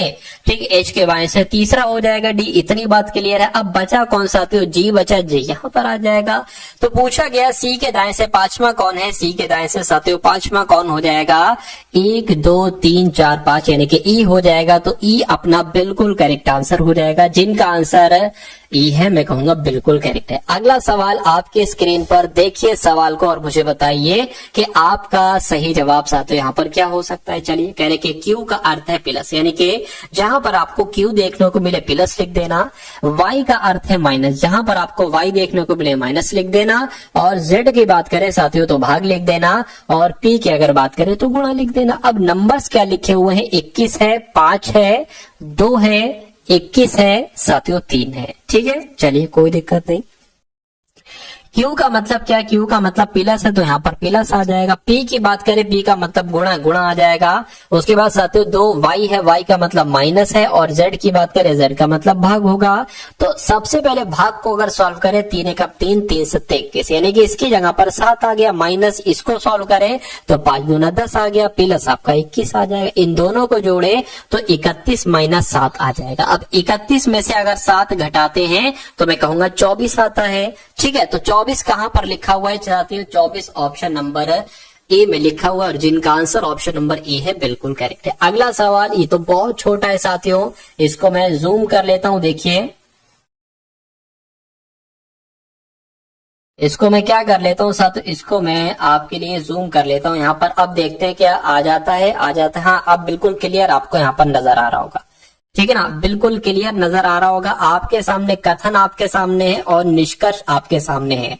आपको कथन के अकॉर्डिंग बताना है कि कौन कौन से निष्कर्ष आपको बिल्कुल सही लग रहे हैं और कौन से निष्कर्ष आपको गलत लग रहे हैं। तो इसको अगर हम लोग अच्छे तरीके से पढ़ने की कोशिश करें, कहने की कुछ रैखिक समीकरण द्विघात समीकरण है। तो अगर हम बात करें साथियों, ये क्या हो जाएंगे, ये रैखिक समीकरण हो जाएंगे। शॉर्ट में लिख दिया है रैखिक समीकरण द्विघात समीकरण। मान लीजिए इतने रैखिक समीकरण क्या हो जाएंगे, द्विघात समीकरण हो जाएंगे। ठीक है ना, कहने के सभी द्विघात समीकरण, यानी कि ये सभी द्विघात समीकरण, ये सभी द्विघात समीकरण बीजगणितीय समीकरण हो जाएंगे। अब निष्कर्ष को पढ़िए और मुझे बताइए कौन सा निष्कर्ष सही कौन सा गलत है। तो कहेंगे सभी रैखिक समीकरण बीजगणितीय समीकरण है। सभी रैखिक समीकरण क्या बीजगणितीय समीकरण है, मैं कहूंगा नहीं, तो ये गलत हो जाएगा, क्योंकि कुछ रैखिक समीकरण बीजगणितीय समीकरण है। उसके बाद कह रहे हैं कि कुछ बीजगणितीय समीकरण, यानी कि कुछ बीजगणितीय समीकरण रैखिक समीकरण है। बिल्कुल साथियों, इतने बीजगणितीय समीकरण रैखिक समीकरण है, तो ये आपका सही हो गया। इसको देखिए, कुछ बीजगणितीय समीकरण द्विघात समीकरण, बिल्कुल साथियों, इतने बीजगणितीय समीकरण द्विघात समीकरण, ये भी बिल्कुल सही हो जाएगा। सभी द्विघात समीकरण रेखिकीय समीकरण है। सभी द्विघात समीकरण रैखिक समीकरण, मैं कहूंगा नहीं, कुछ द्विघात समीकरण रैखिक समीकरण, तो ये गलत हो जाएगा। यानी कि दूसरा और तीसरा वाला आपका जो निष्कर्ष है ये बिल्कुल अनुसरण करता है। और ऐसा कहां पर लिखा हुआ है साथियों, ऐसा आपका ऑप्शन नंबर डी में लिखा हुआ है। बहुत बढ़िया, वेरी गुड क्लास। तो अब आपके सामने साथियों, ठीक है ना, अब आपके सामने साथियों मैथ के क्वेश्चंस, ठीक है, मैथ के क्वेश्चन साथियों शुरू हो चुके हैं। ठीक है, तो इन सभी क्वेश्चंस को साथियों बहुत अच्छे तरीके से आप लोग देखिएगा और अपने स्कोर को साथियों आकिएगा कि कितने मैथ के क्वेश्चंस आप यहाँ पर बिल्कुल सही तरीके से, बिल्कुल सही ढंग से जो है ना वो कर सकते हैं। तो पहला सवाल आपकी स्क्रीन पर है, दूसरा सवाल उससे भी शानदार है। पहले सवाल में साथियों कहा गया है, इसको बहुत आराम से देखिएगा, बहुत ध्यान से देखिएगा। कह रहे कि निम्नलिखित में से इनमें से कौन सी, यानी इनमें से सभी में से सबसे बड़ा कौन सा है। क्या अगर 400 रुपए अंकित मूल्य पर 8%, यानी कि अगर अंकित मूल्य 400 रुपए है और इस 400 रुपए पर 8% की छूट दी जाती है तो ये सबसे बड़ा होगा। या 240 रुपए पर अंकित मूल्य पर यानी कि 240 रुपए पर 12% की छूट दी जाती है, ये बड़ा होगा ये बड़ा होगा। तो मैं कह सकता हूं साथियों में निकालना पड़ेगा 8% की छूट दी जाती है यानी कि इसको 92% में बेचा जाता है। 2 0 से 2 0 कट गए, 92 चौक कितना होगा, 4 दूना 8 हो जाएगा और 9 चौक आपका कितना हो जाएगा, 36 हो जाएगी। ये तो 368 आ गया। इसकी अगर बात करें साथियों 240 का 12% यानी कि साथियों मैं कहूंगा 88% में, तो इस जीरो से आपका ये जीरो कैंसिल हो जाएगा, 2 चौक और 2 पंजे हो जाएगा। ठीक है ना, इतनी बात क्लियर है। अब इसको अगर कट करेंगे साथियों 5 चौक 20 हो जाएगा, 5 अट्ठे 40 हो जाएगा। तो अगर हम साथियों 44 की गुणा 4.8 से करेंगे तो कितना आएगा जरा देखिए, 4 अट्ठे 32 हो गया, 4 अट्ठे 32 बोले तो 35 हो गया। ठीक है, 4 चौक 16 हो गया, 4 चौक 16 17 हो गया यानी कि 2 आ गया, 11 आ गया, यहाँ पर 11 यानी कि यहाँ पर कितना आ गया साथियों, 2 आ जाएगा। मैं कहूंगा साथियों 200 कितना हो जाएगा, 11.2 करके हो जाएगा। अच्छा ये अभी बड़ा है तो ये तो आंसर हो ही नहीं सकता। ठीक है, 500 का 7% की अगर बात करें, अब देखिए अगर 500 का ये 10% होता, ठीक है चलो कोई दिक्कत नहीं निकाल लेते हैं। 500 का अगर 7 बोले तो 93% निकालना है तो 2 0 से 2 0 कैंसिल, 5 तियां कितना हो जाएगा, 15 हो जाएगा, 5 नीम 45 बोले तो 46 हो जाएगा। अभी भी अब साथियों ये आंसर नहीं हो सकता क्योंकि ये अभी तक हमें ये सबसे बड़ा नजर आया है। इसकी बात करें साथियों 320 का, अब देखिए ये तो हो ही नहीं सकता किसी भी हालत में। अगर 320 का 10% छूट दोगे तो वो 320 से कम आएगा। मैं कहूंगा सबसे बड़ा यहाँ पर कौन सा होगा, ऑप्शन नंबर सी वाला होगा, और ऑप्शन नंबर सी वाला होगा तो साथियों यही आपका बिल्कुल करेक्ट आंसर हो जाता। भाई बहुत बढ़िया, वेरी गुड क्लास। देखिए कुछ क्वेश्चंस होते हैं जिनमें आपको थोड़ा सा अधिक समय लगेगा, लेकिन वो क्वेश्चंस अगर आपने कर दिए जिसमें सभी बच्चों को अधिक समय लग रहा है तो आप लाखों हजारों बच्चों से आगे निकल जाएंगे। समझ लीजिए क्या आगे निकल जाएंगे साथियों, लाखों हजारों बच्चों से। इस सवाल की अगर बात करें करके संजय ने अपनी मध्य अवधि परीक्षा में 150 में से 75% वार्षिक परीक्षा में, अच्छा देखिए वार्षिक परीक्षा में 150 में से 105 अंक प्राप्त किए, उसके अंकों में कितने प्रतिशत की वृद्धि हुई।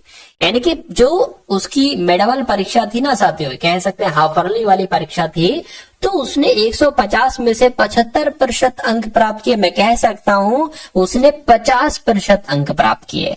और वार्षिक एनुअल एग्जाम में उसने 150 में से 105 अंक प्राप्त किए। तो इसका तो हमने निकाल लिया कि ये आधा है तो 50% होगा, लेकिन इसका थोड़ा सा नहीं निकाल पाएंगे। तो 105 को प्रतिशत में बदल लीजिए, नीचे क्या आ जाएगा 150 आ जाएगा। 50 तिया 50 दुना 3 तिया 3 पंजे यानी कि 35 दूना 70 हो जाएगा। तो मैं कहूंगा साथियों कि उसने हाफ अर्ली एग्जाम में 50% अंक प्राप्त किए थे, एनुअल एग्जाम में 70% अंक प्राप्त किए थे। उसके अंकों में प्रतिशत वृद्धि कितनी हुई है, वृद्धि हुई है साथियों 20 की। तो ये 20 आंसर ना लगा देना, 20 को आपको प्रतिशत पे बदलना है। 20 बड़ा है, किससे बड़ा है, 50 से बड़ा है तो 50 यहां पर आ जाएगा, 50 से कम 50, 50 दूना 100 यानी कि 20 दूना आपका 40 हो जाएगा। तो मैं कहूंगा कि उसके अंकों में कितने प्रतिशत की वृद्धि हुई है साथियों, 40% की वृद्धि हुई है। ये आपका बिल्कुल करेक्ट आंसर हो जाएगा। जिनका भी आंसर ऑप्शन नंबर डी था मैं कहूंगा बिल्कुल करेक्ट है। अगला सवाल आपके स्क्रीन पर है, देखिए सवाल को करेंगे 16 भाग 4 गुणा 4 भाग 4। देखिए ये तो ऐसे ही कट जाएगा साथियों, इसकी जगह पर 4 आ जाएगा, गुणा 4 और ये साथियों भाग 4 है, 4 चौक आपका 16 हो जाएगा, फिर 4 आ गया तो इसको कट करेंगे फिर 4 आ जाएगा। यानी कि यदि किसी व्यापारी के द्वारा 45 मीटर कपड़ा बेचने पर प्राप्त किया गया लाभ 5 मीटर कपड़े के विक्रय मूल्य के बराबर है, तो उसका क्या पूछा जा रहा है, उसका लाभ साथियों क्या होगा, इतनी सी बात आपसे यहाँ पर पूछी गई है। तो इस सवाल को साथियों देखिए और जरा मुझे बताइए कि इस सवाल का सोल्यूशन कैसे करेंगे आप, आंसर क्या हो सकता है इस सवाल का।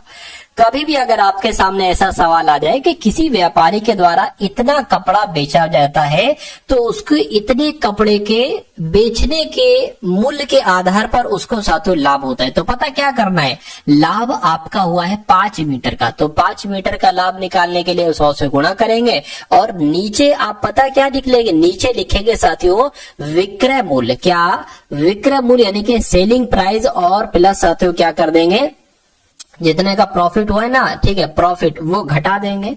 तो मैं कहूंगा 500 बटे क्या आ जाएगा, यहाँ पर 40 आ जाएगा। अरे भाई विक्रय मूल्य है कितना, बेचने पर 45 माइनस 5 हो जाएगा, तो यहाँ पर 40 आ जाएगा। इस जीरो से ये जीरो कैंसिल हो जाएगा, 4 एकम 4 हो जाएगा, 10 हो जाएगा ये, और आपका 4 दूना 8 हो जाएगा, ठीक है, 2 बचेगा, पॉइंट लगे 0, 4 पंजे आपका कितना हो जाएगा, 20 हो जाएगा। तो 12.5% लाभ होगा, और ये आपका साथों बिल्कुल करेक्ट आंसर है। उसके बाद देखिए कह रहे कि एक टैंक को भरने में इनलेट पाइप को 8 घंटे का समय लगता है। यानी कि जो इनलेट पाइप है ना, ठीक है, इनलेट पाइप है, ये 8 घंटे का समय लेता है भरने में। और कहने के एक आउटलेट पार्ट है, क्या है साथियों, आउटलेट है, पाइप है। आउटलेट पाइप जो है ना, ये खाली करता है, ये 12 घंटे में खाली करता है। यानी कि ये खाली करने का काम करता है, ये भरने का काम करता है। तो यदि दोनों पाइप एक साथ खोल दिए जाते हैं, यानी कि एक खाली भी कर रहा है, एक भर भी रहा है, तो कहेंगे टैंक को भरने में कितना समय लगेगा। ऐसा सवाल है तो आप सबसे पहला स्टेप लेंगे कि एक ऐसा नंबर यहाँ पर लिखेंगे जो कि 8 के पहाड़े में भी आए, 12 के पहाड़े में भी आए, सबसे छोटा वो नंबर होना चाहिए, जो 8 के पहाड़े में है, 12 के पहाड़े में। अब कितनी कितनी बार में जाएगा उसको लिखिए, 8 तिया 24 तो 3 आ जाएगा, 12 दूना 24 तो ये आ जाएगा। ये हम इसलिए लिखते हैं, कहने का मतलब ये है कि इनलेट वाला पाइप अगर 3 लीटर पानी भरेगा तो आउटलेट वाला पाइप कितने लीटर पानी खाली करेगा, 2 लीटर पानी खाली करेगा। और ये वाला नंबर क्या होता है, टोटल पानी। ये है साथियों कि उसमें टोटल पानी इतना आएगा, टोटल पानी इतना आएगा, 24 लीटर पानी आएगा। तो जब 3 लीटर एक ही और दोनों एक साथ चल रहे हैं, तो 3 लीटर भर रहा है, 1 लीटर 2 लीटर सॉरी खाली हो रहा है, तो 1 लीटर 1 घंटे में 1 लीटर ही तो भर पा रहा है, 1 घंटे में 1 लीटर ही तो भर पा रहा है। तो जब 24 लीटर पानी है तो 1 लीटर पानी 1 घंटे में भर रहा है, तो मैं कहूंगा 24 घंटे ही तो लगेंगे पूरा भरने में, तो 24 घंटे लगेंगे। इसलिए आंसर आपका 24 घंटे हो जाएगा, जो कहां पर लिखा हुआ है, जो ऑप्शन नंबर सी वाले में लिखा हुआ है। अब उसके बाद देखिए कह रहे कि कितने समय में 12% की वार्षिक साधारण ब्याज की दर से धनराशि 2 गुनी हो जाएगी। तो आपसे पूछा जा रहा है साथियों, इस सवाल को बताइए। देखिए कितने समय में, यानी कि ये क्लियर हो गया, समय आपसे पूछा जा रहा है। दर कितनी है, दर साथियों 12% है, दर भी ज्ञात हो। कह वार्षिक साधारण ब्याज की दर से धनराशि 2 गुनी हो जाती है। यानी कि अगर साथियों मूलधन मान लीजिए x है, तो मिश्रधन कितना हो जाएगा, 2 गुना हो जाएगा, यानी कि 2x हो जाएगा। ठीक है। अब अगर मैं कहूं कि साधारण ब्याज क्या होगा, यानी कि एसआई क्या होता है, तो एसआई होता है a माइनस पी। ए कितना है साथियों, 2x है, और p कितना है, -x है। तो मैं कहूंगा -x नहीं, मतलब माइनस यहाँ पर आएगा, तो दोनों को घटाएंगे, यानी कि साधारण ब्याज कितना आ जाएगा, सिर्फ x आ जाएगा। ठीक है, तो साधारण ब्याज कितना हो जाएगा, x हो जाएगा। अब आपसे समय पूछा गया, समय का फॉर्मूला होता है साथियों क्या, SI गुणा 100, SI गुणा 100, तो T तो आ गया है, P गुणा R यहाँ पर आ जाएगा। तो इसको कैसे कैलकुलेट करोगे, साधारण ब्याज कितना निकाला, x निकाला, गुणा 100 हो जाएगा। P कितना है साथियों, PX है, और R कितना है, R 12% है। इस x से ये x आपका कैंसिल हो जाएगा, इसको कट करेंगे 2 से 50 आ जाएगा, 6 आ जाएगा, और कट करेंगे साथियों 25 आ जाएगा, 3 आ जाएगा। यानी कि कितना समय निकला आपका, 25/3 वर्ष निकले। इसको जरा सही ढंग से लिखें तो 3 सही, 3 7 21, 3 8 आपका 24 हो जाएगा, बचा 1 वो यहाँ पर आ गया। यानी कि 8 सही 1/3 वर्ष आंसर आपका होगा। और ऐसा कहां पर लिखा हुआ है, 8 सही 1/3 ऑप्शन नंबर सी में लिखा हुआ है। तो ये क्या होगा, ये आपका साथियों बिल्कुल करेक्ट आंसर हो जाता है। चलिए भाई, उसके बाद देखिए अगला सवाल है आपकी स्क्रीन पर, कह रहे कि 30 व्यक्ति 30 दिनों में एक कार्य कर सकते हैं, तो ज्ञात कीजिए कि एक दिन में एक व्यक्ति के द्वारा कार्य के किस भाग को पूरा किया जा सकता है। सिंपल सा सवाल है, 30 व्यक्ति हैं, 30 दिन में एक काम करते हैं, एक काम को किया जाता है। यहां पर हमेशा काम आएगा, अगर यहां पर आता आधा काम आता तो हम 1/2 लिखते हैं यहाँ पर। चलिए कोई दिक्कत नहीं, अभी पूरा काम करा जा रहा है तो 1 लिखेंगे। उसके बाद कह रहे हैं कि तो याद कीजिए कि एक दिन में एक व्यक्ति द्वारा किए गए किए गए कार्य के किस भाग को पूरा किया जाएगा। मैं यहाँ पर साथियों क्या कह सकता हूं, मैं कहूंगा कि x काम किया जा सकता है, यानी कि 30 दिन में 30 व्यक्ति एक काम करते हैं तो एक दिन में एक व्यक्ति मान लीजिए x काम करेगा। तो अब आप x की वैल्यू निकाल लीजिए, काम आपका हो जाएगा। चलिए क्या हम करेंगे साथियों, ये तो एक यहाँ पर आ जाएगी, एक यहाँ पर आ जाएगा, यानी कि अगर यहाँ पर साथियों हम लोग बात करें तो ये तो कितना आ गया, 3 3 9, यानी कि 900 आ गया। ठीक है, और मैं कह सकता हूं साथियों ये क्या आ गया, ये आपका ये आ गया। हमें निकालना है x की वैल्यू, तो आप ये काम कर सकते हो कि x बराबर क्या कर सकते हो, 1/900 कर सकते हो। अरे भाई जब 1/x बराबर 900 है तो x बराबर 1/900 ही तो होगा। तो मैं कहूंगा क्या कि एक व्यक्ति एक दिन में कार्य के किस भाग को पूरा किया जा सकता है, तो साथियों 1/900 आपका राइट आंसर हो जाएगा। और ऐसा कहां पर लिखा हुआ है, ऐसा यहां पर लिखा हुआ है राइट आंसर, जिनका ऑप्शन नंबर बी है, तो बिल्कुल करेक्ट है भाई, बहुत बढ़िया, वेरी गुड क्लास। अगला सवाल आपकी स्क्रीन पर कह रहे 5 + 5 + 5 ऐसे 200 बार तक है, यानी कि 5 + 5 + 5 + 5 + 5 ऐसे 200 5 5 5 है, कहने का मतलब ये। उसके बाद कह रहे कि 8 + 8 + 8 ऐसे 100 बार है, तो इन सभी का औसत कितना हो जाएगा मुझे बताइए। देखिए सबसे पहले अगर इसको सॉल्व करें, 5 कितनी बार है, 200 बार है, 5 200 बार है, तो अगर हम इनका योग ज्ञात करें तो 5 की गुणा 200 से करा लीजिए, 5 दूना 10 यानी कि 1000 हो गया। तो इसका योग कितना आ गया, पूरे का 1000 आ गया इसका योग। इसका योग भी ऐसे ज्ञात कर सकते हैं, 8 + 8 + 8 ये 100 बार है, तो 8 की गुणा साथियों 100 से करा लीजिए, कितना आ गया, 800 आ गया, 800 आ गया। तो कहने की इनका औसत बताइए, तो औसत बताने के लिए इनका योग को प्लस करिए, 1000 800 1800 हो गया ये आपका। आपको पता है कि नीचे आती है संख्याओं की संख्या, तो यहां पर कितनी बार संख्याएं हैं, 200 बार संख्याएं हैं। यहां पर कितनी बार संख्या है, 100 बार संख्या, यानी कि कुल मिला के 300 संख्याएं हो गई। तो इनको कैलकुलेट कर लो, 0 से 0 कैंसिल, 3 × 18 हो जाएगा, यानी कि औसत इनका क्या निकलेगा साथियों, 6 निकलेगा। तो जिनका भी आंसर यहाँ पर ऑप्शन नंबर सी के साथ है, मैं कहूंगा आंसर आपका बिल्कुल करेक्ट भाई, बहुत बढ़िया, वेरी गुड क्लास। चलिए साथियों उसके बाद देखते हैं नेक्स्ट नंबर का सवाल है, कह रहे हैं कि दिया गया वृत्त आलेख एक विशेष वर्ष के दौरान विभिन्न खेलों पर एक देश के व्यय को दर्शाता है। क्या दर्शाता है साथियों, एक व्यय को दर्शाता है। उसके बाद कह रहे हैं कि आलेख का ध्यानपूर्वक अध्ययन कीजिए और नीचे दिए गए प्रश्न का उत्तर दीजिए। चलिए कोई दिक्कत नहीं है। कह रहे कि यदि वर्ष के दौरान खेलों पर व्यय की जाने वाली कुल राशि 18,000 है, कितनी है साथियों, 18,000 है, तो क्रिकेट पर व्यय की जाने वाली धनराशि फुटबॉल पर व्यय की जाने वाली धनराशि से कितनी अधिक होगी। यानी कि सबसे पहले आपको देखिए ये 360 डिग्री है, 63 54 81 162 को जोड़ोगे ना तो 360 डिग्री आएगा। अगर बात करें साथियों, मैं आपको बता देता हूं, ये जो है ना ये साथियों, अब देखिए पूछी क्या क्या गई है, आपको चाहिए सिर्फ फुटबॉल की, तो फुटबॉल की अगर बात करें, फुटबॉल साथियों ये हो जाएगी, ये आपकी फुटबॉल हो गई, ये फुटबॉल हो गई। और क्रिकेट की अगर साथियों बात करें ना, क्रिकेट इसमें क्रिकेट का इस्तेमाल किया गया है, तो क्रिकेट की अगर बात करें साथियों, क्रिकेट की आपकी ये हो जाएगी 81, ये क्रिकेट की हो गई। यानी कि कहने का मतलब ये है कि अगर हम ये बताने की कोशिश करें कि 18,000 कुल है, तो क्रिकेट पर कितनी राशि व्यय की गई, तो 18,000 क्रिकेट पर कितनी राशि व्यय की गई है, 81 डिग्री की गई है। तो ये 360 है ना, तो 360 नीचे आ जाएगा, ये तो आपकी आ जाएगी क्रिकेट पर। ठीक है, तो इसको निकालने की कोशिश कीजिए, 9 9 81 हो जाएगा, 9 चौक 36 हो जाएगा, 0 से 0 कैंसिल हो जाएगा, 4 चौक 16 हो जाएगा, 2 जाएगा 20 हो जाएगा, 4 पंजे 20, 0 आ गया।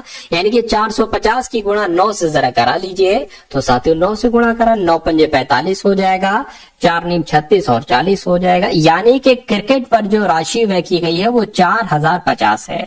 अब यहाँ पर साथियों फुटबॉल पर कितनी राशि व्यय की गई ये जरा देख लीजिए, फिर दोनों का डिफरेंस निकाल लीजिएगा। 54 डिग्री की गई है, तो 54 बटे क्या आ जाएगा, 360 आ जाएगा। ये 0 से ये 0 कैंसिल, 9 पंजे 45, 9 छंग 54, 9 चौक आपका 36 आ जाएगा, 4 चौक 16 आ गया और 2 जाएगा 20, 4 पंजे 20, यानी कि 450 आ गया। तो अब आपको साथियों क्या कराना है, 45 की गुणा 6 से कराना है, 6 पंजे 30 हो जाएगा। ठीक है, 6 चौक 24, 25 26 27, यानी कि 2700 ये आ गया है।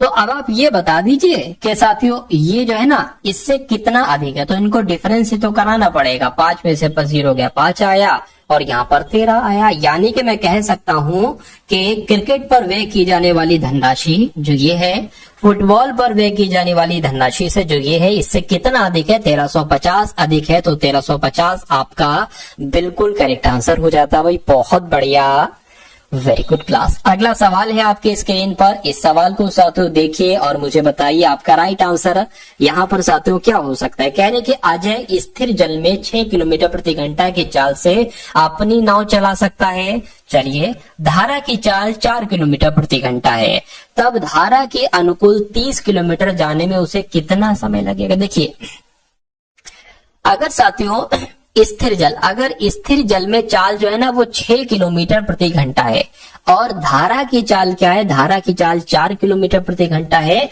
तो अगर मैं आपसे ये पूछूं कि धारा के साथ साथ चाल क्या है, तो धारा के साथ साथ चाल, देखिए ये तो नाव की चाल है स्थिर जल में, और अगर धारा भी जाने लगी 4 किलोमीटर प्रति घंटा तो साथियों 6 किलोमीटर प्रति घंटा प्लस 4 किलोमीटर प्रति घंटा, तो ये चाल हो जाएगी 10 किलोमीटर प्रति घंटा।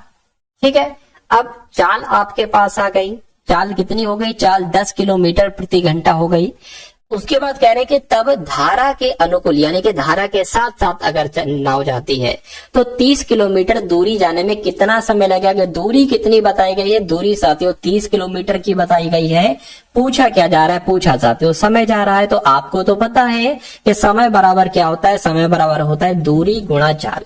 तो दूरी कितनी है साथियों, दूरी 10 है और चाल कितनी है, चाल 30 है। तो साथियों हमें समय कैसे निकाल जाएंगे यहाँ पर, अच्छा सॉरी, दूरी बराबर होता है, ये सूत्र मैंने गलत लिख दिया, दूरी बराबर होता है चाल गुणा समय। ठीक है ना, और ये समय बराबर तो होता है साथियों क्या, दूरी बटे चाल। ठीक है, तो दूरी के नीचे आएगा, वही तो मैं कहूं साथियों। ठीक है, कोई दिक्कत नहीं है।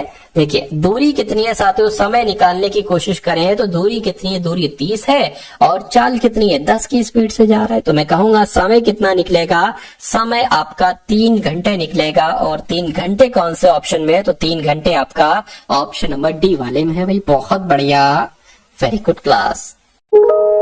दो समांतर चतुर्भुज समान आधारों पर समान समांतर के बीच स्थित हैं, उनका क्षेत्रफल का अनुपात आपसे पूछा जा रहा है। देखिए दो समांतर चतुर्भुज है, समांतर चतुर्भुज समान आधार है, उनके समान समांतर के बीच स्थित है, तो मैं कहूंगा उनका क्षेत्रफल का अनुपात 1:1 होना चाहिए। ये आपका बिल्कुल करेक्ट आंसर हो जाएगा। उसके बाद देखिए साथियों नेक्स्ट नंबर का सवाल है आपके स्क्रीन पर। इस सवाल को देखिए और मुझे बताइए कि आपका राइट आंसर क्या होगा। कहने के एक परीक्षा में 42 छात्रों के औसत अंक 64 थे। ठीक है, तो सबसे पहले इस लाइन का मतलब अगर हम निकालने की कोशिश करें, एक परीक्षा में 42 छात्र थे और इनका औसत अंक कितने थे, 64 थे।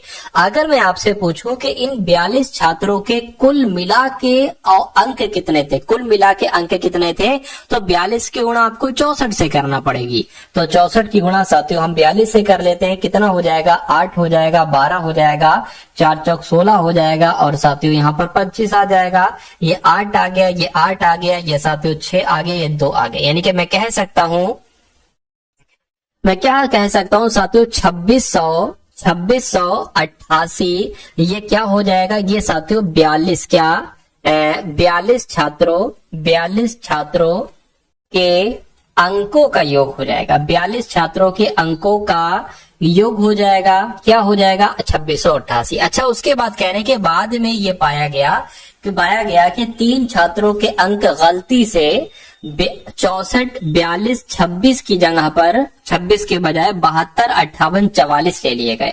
यानी कि गलती से क्या साथियों 64 42 26 के बजाय, ठीक है, इतने ले लिए गए। यानी कि लेना थे इतने और ले लिए गए इतने। तो अगर हम देखें 64 42 26 का योग क्या होगा साथियों, 64 42 26 का योग क्या होगा, जरा देखिए, ये आपका 10 हो जाएगा, 12 आ गया, ये आपका 10 आ गया, 11 12 13, यानी कि 132 आपका हो गया। इतनी बात क्लियर है, तो ये बिल्कुल क्लियर है। उसके बाद कह रहे साथियों देखिए 64 42 26 की अगर बात करें, ये आपका 6 हो गया, 12 हो गया, ये आपका 10, 11, 12, 13, अच्छा ये आपका कितना हो गया 132 हो गया, ठीक है। तो ये मैंने यहाँ पर लिख दिया 132। उसके बाद कह रहे हैं कि जरा इसको देखिए 72, 58, 44। और अभी मैं आपको समझाऊंगा अच्छे तरीके से, इसको मैं प्लस कर लूं।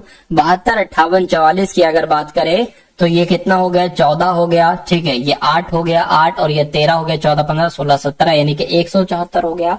कहने का मतलब ये है कि 3 छात्रों के अंक गलती से यानी कि 132 के बजाय, क्या 132 के बजाय हमने कितना काउंट कर लिया, हमने 174 ले लिया। यानी कि कितना हमने अधिक ले लिया, तो जब अगर 174 में से 132 को घटाओगे तो साथियों 42 आएगा, ठीक है। कितना आएगा 42 आएगा, यानी कि 42 नंबर हमने अधिक ले लिए, 42 नंबर हमने ज्यादा ले लिए गलती से। अब ये ना देखो इतने इतने इतने टोटल हमने करा लिया, 42 नंबर अधिक ले लिए, यानी कि इसमें आपको 42 घटाना है क्योंकि 42 नंबर इसमें एक्स्ट्रा ले लिए गए हैं। तो जब साथियों 2688 में से 42 घटाएंगे तो साथियों कितना आपका आ जाएगा, 2688 में से 42 घटाएंगे साथियों तो 6, 4, 6, 2 यानी कि 2646 आपका आ जाएगा। अच्छा नंबर तो उतने ही है, 42 नंबर तो साथियों यहाँ पर उतने ही है। बस अब आपको इसको साथियों कैलकुलेट करना और आपका आंसर जो है ना वो यहाँ पर बहुत अच्छे तरीके से आ जाएगा, ठीक है। क्योंकि औसत पूछा गया है तो सही योग जो बना वो 2646 बना और टोटल बच्चे कितने थे 42 छात्र थे। तो इसको अगर कट करें 6 से कट होगा, देखिए जरा हो जाएगा 6 संग 36, 6 सत्ते 42 हो जाएगा, 6 चौक आपका 24 हो जाएगा, 6 चौक 24 हो जाएगा, ठीक है। और 6 कम 6 हो जाएगा। इसको जरा कट कीजिए 7 से, 7 सत्ते 49 तो ज्यादा हो गया, 7 छंग 42 हो गया, 2 चला गया, 7 21 हो गया। मैं कहूंगा 63 इनका औसत आ जाएगा और 63 आपका बिल्कुल करेक्ट आंसर हो जाता है। उसके बाद देखिए अगले नंबर का सवाल है, कहा जा रहा है आपसे कि 2 ट्रेनों की लंबाई का अनुपात कितना है। लंबाई की अगर बात करें, लंबाई का अनुपात 6:5 है और उनकी चालों का अनुपात, चालों की अगर बात करें तो चालों का अनुपात कितना है 3:2 है। तो एक पोल को पार करने में उनके द्वारा लिए गए समय का अनुपात क्या होगा, यानी कि समय का अनुपात आपसे पूछा जा रहा है। अगर हम इसको लंबाई की जगह दूरी मान लें और चाल मान लें तो समय बहुत आराम से निकाल सकते हैं क्योंकि समय बराबर होता है साथियों दूरी बटे चाल, ठीक है। तो थोड़ा सा साथियों ध्यान दीजिए, ठीक है। अगर हम साथियों यहाँ पर समय की बात करें तो 2 समय आ जाएंगे, एक तो इसका समय आ जाएगा दूरी बटे चाल, तो ये दूरी हो गई, ये चाल हो गया, और एक दूसरे वाले का आ जाएगा 5/2, ये इसका आ गया। इसको अगर कट करें 3 दूना, ठीक है, कितना हो गया साथियों 3 दूना आपका हो जाएगा। और इसकी अगर बात करें साथियों ये आपका कितना आ जाएगा, ये तो साथियों 2.5 आपका आ जाएगा। कितना आ जाएगा, ये आपका साथियों 2.5 आ जाएगा। इतनी बात क्लियर है, कहिए बिल्कुल क्लियर है। चलिए कोई दिक्कत नहीं है। या एक काम करिए, या आप साथियों एक काम ये करिए, एक काम ये करके इसको ऐसे ना कट करके इसको गुणा करा लीजिए, क्रॉस मल्टीप्लाई। 6 दूना 12 हो गया और साथियों ये कितना हो जाएगा 3 पंजे 15 हो गया, ठीक है। 3 से कट करें 3 चौक 12 आ गया, 3 पंजे 15 आ गया। तो 4:5 उनके समों का अनुपात निकलेगा। 4:5 कहाँ लिखा हुआ है, ऑप्शन नंबर बी में लिखा हुआ है। अगला सवाल आपके स्क्रीन पर, कभी भी अगर आपके सामने साथियों डेटा है, डेटा मतलब ये जो लिखा हुआ है, तो 26, 32, 26, 28, 26, 24, 31, 24 का बहुलक आपसे पूछे, यानी कि बहुत सारे अलग अलग आपको नंबर दे रखे हो और आपसे पूछा जाए कि इनका बहुलक क्या हो सकता है। तो बहुलक पता क्या होता है, जो नंबर सबसे ज्यादा बार आया है, क्या जो नंबर सबसे ज्यादा बार आया है वही बहुलक होता है। तो मैं कहूंगा यहाँ पर तो मुझे जो 26 लग रहा है ना, 1 बार 2 बार 3 बार, ठीक है 3 बार है 26। 24 की बात करें 1 2, ठीक है 24 2 ही बार है। तो मैं कहूंगा 26 यहाँ पर आया है अधिकतम बार, 1 2 3 3 बार आया है। तो ये क्या होगा, ये आपका बिल्कुल करेक्ट आंसर हो जाता भाई। बहुत बढ़िया, वेरी गुड क्लास। अब उसके बाद देख लीजिए साथियों अगले नंबर का सवाल है आपकी स्क्रीन पर, कह रहे कि 6/6 क्या 6/6 गुणा 9 + 6 -9 गुणा 6 -6 + 6 गुणा 9, इसको आपको कैलकुलेट करना है। देखिए 6/6 है ना, तो इसकी जगह पर क्या आ जाएगा साथियों, इसकी जगह पर आपका 1 आ जाएगा, ठीक है ना, 1 आ जाएगा साथियों। तो मैं कहूंगा यहाँ पर 9 आ गया, प्लस यहाँ पर कितना आ जाएगा, यहाँ पर 6 - 9 × 45, 9 छंग कितना हो जाएगा 54 हो जाएगा। और ये कितना हो जाएगा साथियों -6 प्लस 9 पंजे 45, 9 छंग 54, यहाँ पर 54 आ गया तो प्लस का 54 माइनस का 54 कैंसिल हो जाएगा, ठीक है ना। उसके बाद साथियों ये प्लस का ये माइनस का कैंसिल हो जाएगा, बचा क्या 9 बचा, तो 9 आपका बिल्कुल करेक्ट आंसर हो जाएगा। उसके बाद देखिए अगला सवाल है आपके स्क्रीन पर, इस सवाल को देखिए और मुझे बताइए राइट आंसर क्या होगा। कहने के कक्षा में कुल मिला के जो लड़के और लड़कियां है ना वो 60 है, ठीक है, मतलब 60 में लड़के भी हैं और लड़कियां भी हैं, तो कुल 60 लड़के और लड़कियां हैं। निम्नलिखित में से कौन कक्षा में लड़कों और लड़कियों की संख्या के अनुपात का प्रतिनिधित्व नहीं कर सकता? अगर ऐसा सवाल आपसे पूछा जाए, देखिए कुल मिला के लड़के लड़कियां कितनी हैं, इनका योग 60 है, तो अगर क्या मान लीजिए लड़के ये हो गए लड़कियां ये हो गई, यानी कि 2x ये हो गया और 3x ये हो गया, टोटल मिला के साथों ये 5x हो गया। क्या 5x बराबर 60 आ सकता है? मैं कहूंगा साथियों बिल्कुल कट हो सकता है, 5/60/5 हो जाएगी, ये कटेगा तो 12 आएगा प्रॉपर, यानी कि x का मान हमें प्रॉपर मिल चुका है 12। अगर हम साथियों इसकी बात करें तो 1x 3x यानी कि 4x बराबर क्या आ जाएगा 60 आ जाएगा। इसका भी प्रॉपर आंसर आपका आ जाएगा, 4 से कट करेंगे 4 एकम 4, 4 एकम 4 आ जाएगा, 20 हो जाएगा, 4 पंजे 20, यानी कि x बराबर कुछ मान आया है। अगर मान पॉइंट में आएगा तो वो प्रतिनिधित्व नहीं करता होगा, ठीक है ना। चलिए उसके बाद इसको अगर कट करें साथियों 6x और 1x यानी कि 7x बराबर 60, क्या 7x बराबर 60 कट सकता है? 60/7 कटेगा, लेकिन पॉइंट में आंसर आएगा, तो यही तो हमें नहीं चाहिए है। तो इनमें से कौन सा अनुपात प्रतिनिधित्व नहीं करता है? ये वाला नहीं करता है, बाकी ये भी कट हो जाएगा। 10x बराबर 60 तो बहुत आराम से कट हो जाएगा।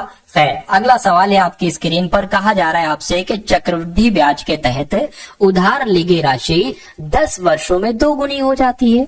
ये समान ब्याज दर पर खुद से 4 गुनी कब हो जाएगी? कितने समय में 4 गुनी हो जाएगी? 24 वर्ष में, 15 वर्ष में, 20 वर्ष में या साथियों 40 वर्ष में? कभी भी अगर इस कॉन्सेप्ट पर आधारित सवाल आए, कहा जाए कि चक्रवृद्धि ब्याज पर उधार ली गई धनराशि इतने वर्षों में इतनी गुना हो जाती है, तो ये समान ब्याज दर पर खुद के इतनी गुना कितने समय में हो जाएगी? आपको साथियों ऐसे बनाना, बस इतना सा काम हो गया। कहने के साथियों 10 वर्ष में 2 गुनी हो जाती है, यानी कि पहले कभी को 1 गुनी होगी फिर 2 गुनी हो गई। कितने वर्षों में? 10 वर्ष में। तो 10 वर्ष में साथियों अपने की 2 गुनी हो गई। कहने के अपनी की 4 गुनी कब होगी? तो अगले 10 वर्षों में इसकी 2 गुनी हो जाएगी। अरे भाई अभी 10 वर्षों में इसकी 1 की 2 गुनी हुई, फिर इसकी 2 गुनी हो जाएगी, यानी कि 4 गुनी हो जाएगी। तो 4 गुनी हो गई, 4 गुनी हो गई। कितने वर्षों में? 10 वर्ष प्लस 10 वर्ष यानी कि 20 वर्षों में 4 गुनी हो जाएगी। ये साथियों ट्रिक से मैंने आपको बताया, तो 20 वर्ष आपका बिल्कुल करेक्ट आंसर हो जाएगा। भाई बहुत बढ़िया, वेरी गुड क्लास। तो कैसी लगी साथियों आपको ये क्लास?